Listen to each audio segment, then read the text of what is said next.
അസ്സലാമു അലൈക്കും. അതിസുന്ദരമായി സാഹിത്യോത്സവം കൊണ്ടാടുന്ന ഈ മഹത്തായ നിമിഷത്തിൽ കുട്ടികളുടെ നബി സല്ലല്ലാഹു അലൈഹി വസല്ലം എന്ന മനോഹരമായ വിഷയത്തെ കുറിച്ച് അല്പം സംസാരിച്ചുകൊണ്ട് എന്റെ വാക്കുകൾ ചുരുക്കാം.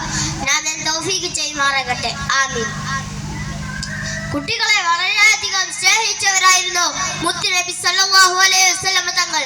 അവിടുത്തെ ജീവിതത്തിൽ ഒരു കുട്ടിയെ പോലും ശകാരിച്ചിട്ടില്ല, വിഷമിച്ചിട്ടില്ല എന്നൊരു കാര്യമുണ്ടായിട്ടുള്ള വസ്തുതയാണ്. മറിച്ച് ആവോളം കുട്ടികളെ പരിഗണിച്ചും അവരോടൊപ്പം രസിച്ചും സന്തോഷിപ്പിച്ചിട്ടുമെല്ലാം സമയം ചെലവഴിച്ചവരായിരുന്നു മുത്തുനബി സല്ലല്ലാഹു അലൈഹി വസല്ലം തങ്ങൾ.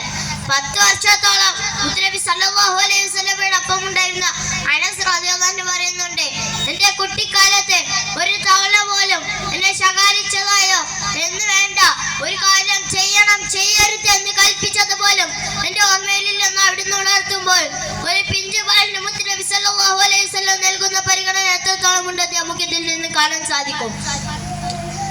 ഒരിക്കൽ നബി സല്ലല്ലാഹു അലൈഹി വസല്ലം സഹാബത്തുമായി നിസ്കരിക്കുമ്പോൾ റസൂലുള്ളാഹി കുറേ നേരമായിട്ടും സുജൂദിൽ നിന്ന് എണീക്കാതായപ്പോൾ എന്തോ പന്തികേട് തോന്നിയ സഹാബികളിൽ ഒരാൾ സുജൂദിൽ നിന്ന് പതിയെ തന്റെ തല പൊക്കി നോക്കിയപ്പോഴാണ് അവിടുത്തെ പിഞ്ചോമന സ്നേഹപാത്രങ്ങളായ ഹസൻ ഹുസൈൻ നബി സല്ലല്ലാഹു അലൈഹി വസല്ലമയുടെ മുതുകിൽ കളിച്ചു കൊണ്ടിരിക്കുന്നു.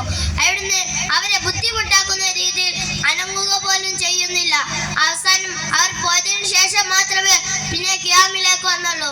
അത്രത്തോളം കുട്ടികളെ സ്നേഹിച്ചവരായിരുന്നു നമ്മുടെ മുത്തുനബി സല്ലല്ലാഹു അലൈഹി വസല്ലം തങ്ങൾ. ഒരിക്കൽ നബി സല്ലല്ലാഹു അലൈഹി വസല്ലം തങ്ങൾ പിഞ്ചോമനകളെ ചുംബിക്കുമ്പോൾ ഒരു അറബി പറയുകയുണ്ടായി, നബിയെ, അങ്ങ് കുട്ടികളെ ചുംബിക്കുകയാണോ? എന്നാൽ ഞാൻ ഇതുവരെ ഒരു കുട്ടിയെ പോലും ചുംബിച്ചിട്ടില്ലെന്ന് പറഞ്ഞപ്പോൾ കുട്ടികളെ ലാളിക്കാത്തവൻ ഹൃദയം കാഠിന്യമായെന്നാണെന്ന് ശക്തമായി തന്നെ മുത്തുനബി സല്ലല്ലാഹു അലൈഹി വസല്ലം നൽകി.